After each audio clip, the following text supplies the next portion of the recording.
நாள்தோறும் காலையில நம்மவர்கள் யாரும் எந்த புது பிரச்சனையும் உருவாக்கி இருக்க கூடாது என்று நினைப்போடு தான் நான் கண் விழிக்கிறேன். சாதிக்க பிறந்தவன்டா இந்த சக்கரபாண்டி, உன்னை சோதிக்க பிறந்தவன்டா இந்த வெற்றிவேலு. நேருவுக்கு அதிர்ச்சியாக இருந்திருக்கும். எப்படி இவ்வளவு துல்லியமா வாட்ஸ்அப் எல்லாம் கரெக்டா தூக்கி உள்ள இருக்க அப்பாயின்மெண்ட் ஆர்டர்லாம் எப்படி எடுத்தாங்க? அது எப்படி? அதெல்லாம் ஒரு தொழில் ரகசியம் ஐயாச்சாமி.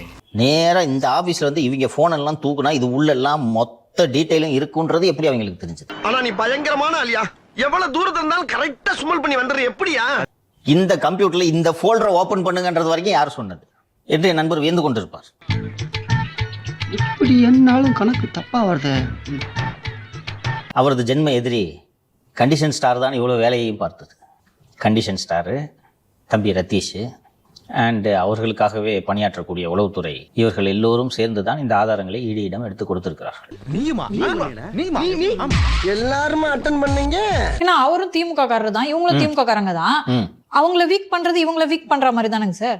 அதை அப்படி பார்ப்பதற்கு பதிலாக இதையெல்லாம் நாங்கள் எடுத்து உங்களுக்கு தருகிறோம், உதயநிதியை விட்டு விடுங்கள், டாஸ்மாகை தொடாதீர்கள் என்பது ஒரு டீலாக இருந்தால். அதுக்கு நீ என்ன சொன்ன?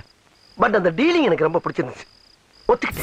நகராட்சி நிர்வாகத்துறையில் பணி நியமனங்களில் முறைகேடு என டிஜிபிக்கு 3 முறை இடி எழுதிய கடிதம் அடிப்படையில் வழக்கு பதிய உத்தரவு பிறப்பிக்கப்பட்டுள்ளது. நீதிமன்ற உத்தரவை வேண்டுமென்றே செயல்படுத்தாத அதிகாரிகள் மீது நடவடிக்கை எடுக்க வேண்டும் என்று மனு தாக்கல் செய்யப்பட்டிருக்கிறது. நகராட்சி நிர்வாகத்துறையில் பணி நியமன முறைகேடு தொடர்பாக வழக்கு பதிவு செய்ய உயர்நீதிமன்றம் உத்தரவிட்டும் இதுவரை வழக்கு பதிவு செய்யவில்லை என உயர்நீதிமன்றத்தில் முறையீடு செய்யப்பட்டது.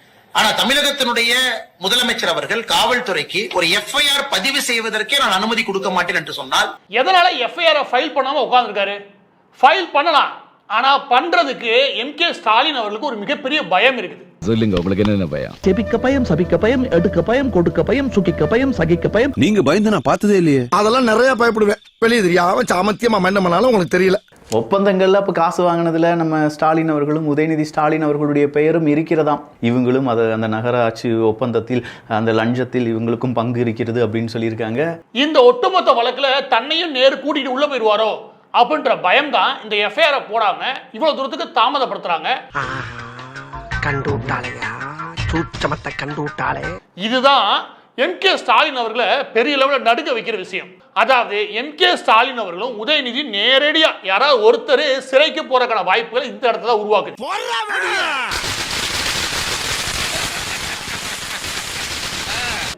அது என்ன அப்படின்னா, இவங்க பார்ட்டி ஃபண்டு, அதாவது கட்சி நிதின்னு வாங்கியிருக்காங்க. பார்ட்டின்றதே இங்க ரூலிங் பார்ட்டி தான். அந்த ரூலிங் பார்ட்டி டிஎம்கே, அந்த டிஎம்கே தலைவராக இருக்கிறது எம்கே ஸ்டாலின் அவர்கள்.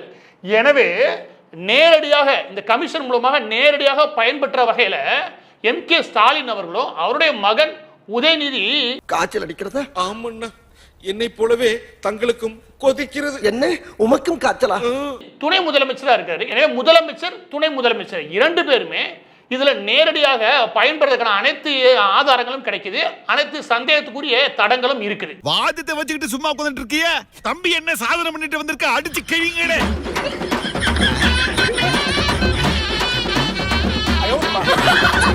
இந்த இடத்துல தான் எம்கே ஸ்டாலின் அவர்கள் 100% கைதாகிறதுக்கான வாய்ப்புகளும் உருவாகும். 100% கைதாகிறதுக்கான வாய்ப்புகளும் உருவாகும். 100% கைதாகிறதுக்கான வாய்ப்புகளும் உருவாகும். எம்கே ஸ்டாலின் அவர்கள் 100% கைதாகிறதுக்கான வாய்ப்புகளும் உருவாகும். ஐயோ, சந்தோஷத்துல எனக்கு கை ஓடல, கால் ஓடல, நான் நம்மளால புரிஞ்சுக்க முடியுதா? எனவே பிரிடிகேட்டிவ் ஆஃபென்ஸ்ல மணி லாண்டரிங் கேஸ்ல கே நேரு அவர்கள் மாற்றாருன்னா அதுக்கு அடுத்து சம்மன் கொடுக்க போறது எம்கே ஸ்டாலின் தான். என்ன வீரர்கள் மத்தியில் உங்கள் பலவீனத்தை காட்ட வேண்டாம், பிறகு படை படுத்து விடும். முதலாவது என்ன அப்படின்னா, இதுக்கு முன்னாடி செந்தில் பாலாஜி மாட்டினாரு. அப்பெல்லாம் ஏதாவது பயந்தாரா? எங்களை அடக்க முடியாது, உருட்ட முடியாது, மடக்க முடியாது ஏதோ வசனம் பேசி தெரிஞ்சான்னு வச்சுக்கோங்க யாரு எம்கே ஸ்டாலின் அவர்கள்.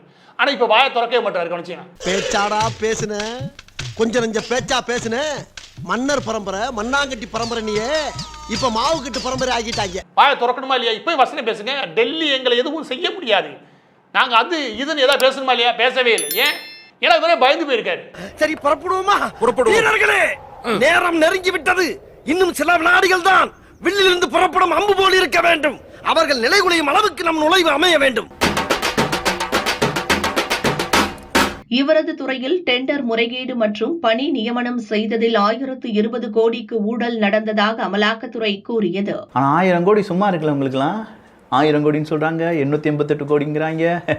கோடிலாம் என்னப்பா?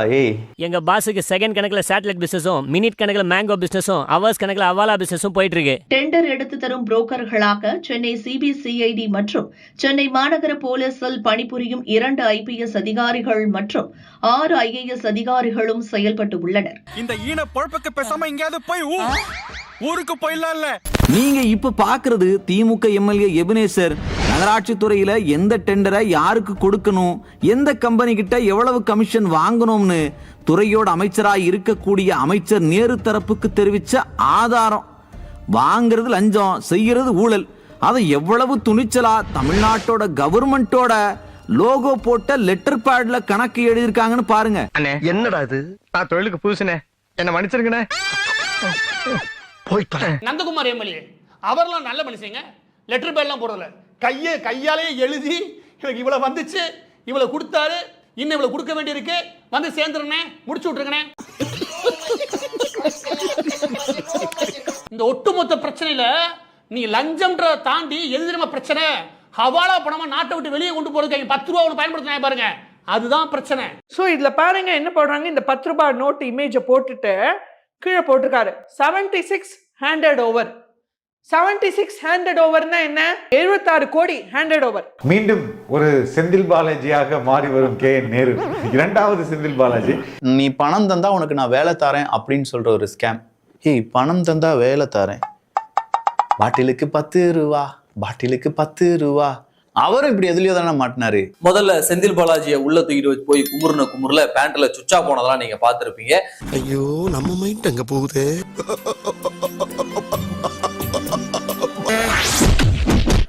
இப்ப அடுத்ததாக KN நேரு அவர்களை உள்ள வச்சு குமுற போறாங்க. நீ போ, நீ வா, அட வாங்கோண்ணா. எப்படி செந்தில் பாலாஜி அவர்கள் ஒரு வசமா ஒரு வழக்குல சிக்கினாரோ அதே போன்ற ஒரு வழக்குல வசமா சிக்கிறாரு KN நேரு அவர்கள். மாற்றம்டா, மாற்றம்டா, மாற்றம்டா. தலையில என்னடா முக்காடு, திருப்படா மூஞ்ச. செத்தமுடா, செத்தமுடா, செத்தமுடா. நிச்சயமாக KN நேரு செந்தில் பாலாஜி அவர்கள் எப்படி சுச்சா போனாரோ அவர் பேண்ட்ல போனாரு, இவர் வேஷ்டியில போக போறாரு, அவ்வளவுதான். தமிழக நகராட்சி நிர்வாகத்துறை அமைச்சர் KN நேரு விரைவில் கைது செய்யப்பட இருக்காருங்கிற தகவல் வெளியாகி இருக்கு. நகராட்சி நிர்வாகம் மற்றும் குடிநீர் வழங்கல் துறையில் ஒவ்வொரு பணியிடத்திற்கும் ஹவாலா முறையில் 35 லட்சம் ரூபாய் வரை லஞ்சம் வாங்கப்பட்டுள்ளதாக கூறி அமலாக்கத்துறை ஆதாரங்களுடன் தமிழ்நாடு DGPக்கு கடிதம் எழுதியிருக்கிறது. அட நாசமா போற எடுபட்ட வயலுகளா, நீங்க வேலைக்கார வந்திருக்கீங்க, என்ன உசுரோட வச்சு புதைக்கிறீங்கன்னு வந்திருக்கீங்கடா. மிகப்பெரிய ஊழல். ஒரு போஸ்டிங்க்கு 25 லட்சத்திலிருந்து 35 லட்சம் வரையும் தகவல் ரொம்ப பரபரப்பாக வெளியாயிருக்கு. மத்தளத்திற்கு 2 பக்கமும் அடி என்பதை போல இருக்கிறது என்னுடைய நிலைமை. நானும் பலிக்கார மாதிரியே எவ்வளவு நேரம் அடிக்கிறது. இவ்வளவுக்கும் காரணம் அந்த பெரியவா சும்மா விடக்கூடாது. 2538 ஒவ்வொரு போஸ்டுக்கும் 35 லட்சம் ரூபாய். தற்பொழுது நகராட்சி நிர்வாகத்துறையில அமைச்சர் KN நேரு வேலைக்கு லஞ்சம் வாங்கியதா பரபரப்பு தகவல் வெளியாகி இருக்கு. 2538 போஸ்டுல இதுக்கு மட்டும் திமுக அரசாங்கம் வசூல் பண்ண தொகை இருக்கு இல்லையா, அந்த வசூல் பண்ண தொகையோட அளவு மட்டும் 888 கோடி. அதாவது 888 கோடி ஒட்டுமொத்தமா. இது எப்படின்னா 3 கோடு போட்டு என்ன பண்ணுவாங்க, நாமம் போடுவாங்க அப்படிங்கிற மாதிரி. 3-1 25 லட்சத்துக்கு ஓட்டுட்டீங்களாடா. ஒரு கவர்மெண்டே சீட்டிங், ஒட்டுமொத்தமா சீட்டிங் எல்லா வேலையும் பார்த்துட்டு அதை யார் யார் காசு கொடுத்தாலும் அவனுக்கு நிரப்பியிருக்காங்க. காசு வாங்கினீங்களே என்கிட்ட கை நீட்டி, உனக்கெல்லாம் மானம் சூடு சோரணை ஈனம் எதுவுமே கிடையாதா? சோறு தானே திங்கிற. இதற்கிடையே நடந்த சம்பவம் குறித்து முதலமைச்சர் MK ஸ்டாலினுக்கு எதுவுமே தெரியாதுன்னு சொல்லப்படுது. யாரா அவன்? இவ்வளவு அமளிதுமளி இங்க நடந்துட்டு இருக்கு, டம்மியா உட்கார்ந்து ஒருத்தர் மிச்சம் தின்னுட்டு இருக்கா. பிஜேபி தமிழ்நாடுல வந்துடக்கூடாதுன்னு நான் தான் 20 வருஷமா சோறு போட்டு வளர்த்திட்டு இருக்கிறேன். இவ்வளவு விஷயங்கள் நடந்துகிட்டு இருக்கும்போது முதல்வர் என்னதான்ப்பா செஞ்சுக்கிட்டு இருக்காரு அப்படின்னு பார்த்தோம்னா, ஏன் மாஸ்டர் வராரு, ஏன் மாஸ்டர் வராருல, சும்மா இருக்கிறத பார்த்தா பிச்சு போடுறாருல, சீக்கிரம் கம்பெனி சுத்துங்களே, சீக்கிரம்.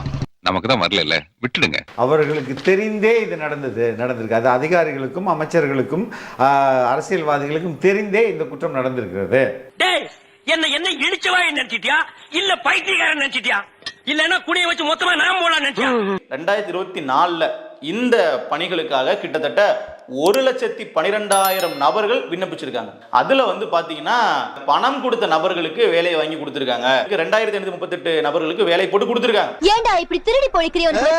மரியாதை மரியாதை உனக்கு என்னடா மரியாதை? அது எப்படி நடந்துச்சு அப்படின்னா, அவர்களுக்கு எப்படி பணம் போகுதுன்னு சொல்றாங்கன்னா, ஹவாலா மூலமாக பணம் போயிருக்கு.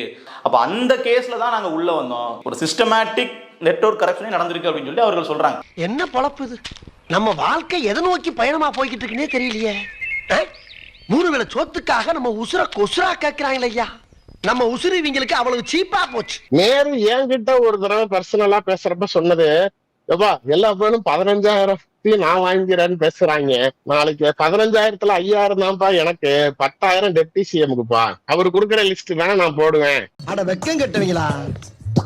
இதுக்கு எதுக்குடா வெள்ளையங்கிலி மாலையன்னு? இதுக்கு ஒரு 4 பேர்த்த மூத்திரத்தை வாங்கி மடக்கு குடிக்க வேண்டியதானே? அதனாலதான் ஒரு மாவட்ட செயலாளராக இருந்த நேரு இன்னைக்கு முதன்மை செயலாளர் அளவுக்கு கொண்டு போய் திமுக உட்கார வச்சதுக்கு காரணம் கரெக்டா கட்டிங் வர்றதுனாலதான். அதிமுகவில் இருந்து வந்த செந்தில் பாலாஜி இன்னைக்கு திமுகவே ஆட்டி படைக்கிறாருன்னா இதனாலதான் கரெக்டா கட்டிங் வர்றதுனாலதான். சோ எல்லாமே கட்டிங் தான். அவரு கட்டிங் வித்து கட்டிங் வாங்கி கட்டிங் கொடுத்துறாரு. இப்படி சோறு திங்கிறக்கு எவ்வளவு மானம் கட்டு போய் தெரிய வேண்டியிருக்கு தெரியுமா? அதே போல விரைவில் KN நேரு சிறைக்கு செல்ல போவது உறுதி. 2026 தேர்தலுக்கு முன்னாடி சிறைக்கு செல்வது உறுதி. KN நேருவை தான் முக்கியமா தூக்குவாங்க. இருந்தாலும் இடி இந்த ஒரு வழக்குல மட்டும் இல்லாம பல்வேறு வழக்குகள்ல இனிமே திமுக அரசுக்கு சிக்கல் கொடுக்க ஆரம்பிப்பாங்க அப்படிங்கிறத மாற்றுக்கிறதே இல்லை. வட தமிழகத்துல பாத்தீங்கன்னா ஏவாவேலுக்கு சீக்கிரம் ரைடு இருக்கு. நான் பல முறை சொல்லிட்டு இருக்கேன், ஏவாவேலுக்கு சீக்கிரம் இன்னொரு ரைடு இருக்கு.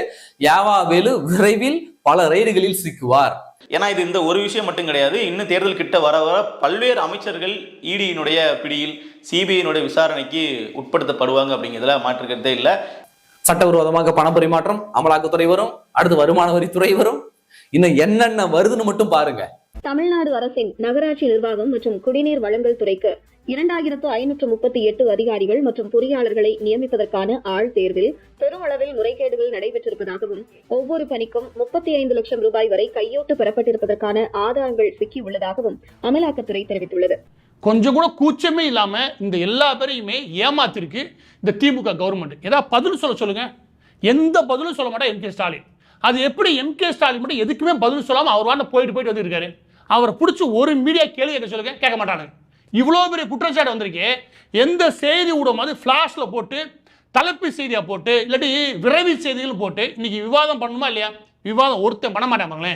எல்லாம் கூட்டுக்கலாணி எல்லா பேருக்கும். ஏன் இங்கேருந்து 800 கோடி வசூல் பண்ணாங்களா, அதில் ஒரு 5 கோடி தூக்கி போட்டால் கப்பிக்கிட்டு வேலை வாங்குறது தான் இங்கே மீடியா இருக்குது. அந்த லட்சத்தில் இருக்குது. தப்பித்தவரி கூட உதயசூரியனுக்கு வாக்களிக்கலாம், உதயசூரியனின் கூட்டணி கட்சிகளுக்கு வாக்களிக்கலாம் என்ற எண்ணம் இருந்தால் தயவு செய்து மக்கள் மாற்றிக்கொள்ளுங்கள். திமுக கூட சேர்றவனையெல்லாம் அருவருப்பா ஜனங்க பார்க்கணும், வேற ஒன்றும் இல்லை.